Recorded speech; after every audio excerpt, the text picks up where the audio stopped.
On attend beaucoup de ce comité des signataires, d'abord à cause de l'importance de l'ordre du jour, litige électoral, avenir institutionnel de la Nouvelle-Calédonie, question nickel, question de financement des collectivités et d'exercice des compétences en matière de sécurité.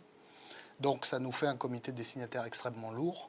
Et d'autre part, compte tenu du calendrier électoral national à partir de 2017, ce comité est extrêmement important puisqu'en réalité, il ouvre probablement la dernière période d'un an, 2016, au cours de laquelle on pourra utilement discuter de ces questions et notamment de la question de l'avenir du pays.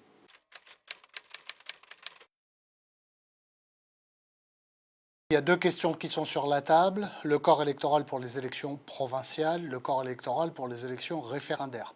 Dans le prolongement du comité des signataires de juin, il me semble qu'on a posé des bases acceptées par tout le monde pour régler le litige électoral. Sur la question du référendum, à ma connaissance, il n'y a pas de difficulté, on devrait entériner un accord. Sur la question du corps pour les provinciales, on a fait ce qu'on appelle la pesée quantitative du litige. Il apparaît aujourd'hui qu'un peu plus de 3000 électeurs sont inscrits sur les listes provinciales et sont effectivement arrivés avant 1998.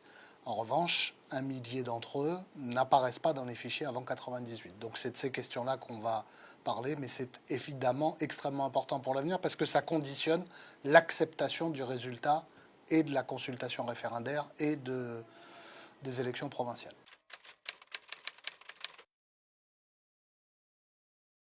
On traverse une crise historique.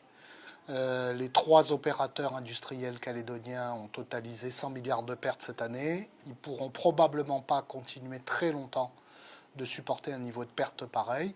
Donc il s'agit à ce comité des signataires de voir de quelle manière les collectivités et l'État peuvent intervenir pour aider les opérateurs. Et je pense en particulier à Eramet, je pense en particulier à la question de la centrale C, qui est absolument vitale pour la survie de la SLN et donc pour la survie de la Nouvelle-Calédonie. Et pour ce qui nous concerne, nous Calédoniens ensemble, on souhaite que l'État s'engage dans le financement de cette centrale, le cas échéant aux côtés des collectivités, si Eramet ne peut pas le faire.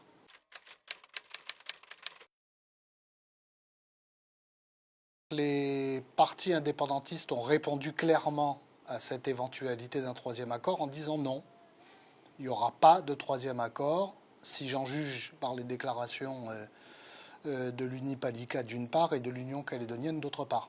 Et comme il ne peut pas y avoir de troisième accord si tout le monde, je dis bien tout le monde, n'est pas signataire ou d'accord pour en parler, cet accord, ce fameux troisième accord ou cette idée de troisième accord me semble un peu plombée.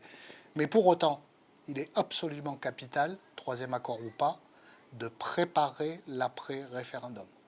De poursuivre les discussions entre indépendantistes, non-indépendantistes et l'État sur les évolutions politiques et institutionnelles possibles du pays, au-delà de la question et du résultat du référendum, qui pour moi ne fera aucun doute et confirmera la volonté de la majorité des Calédoniens de maintenir la Calédonie dans la France.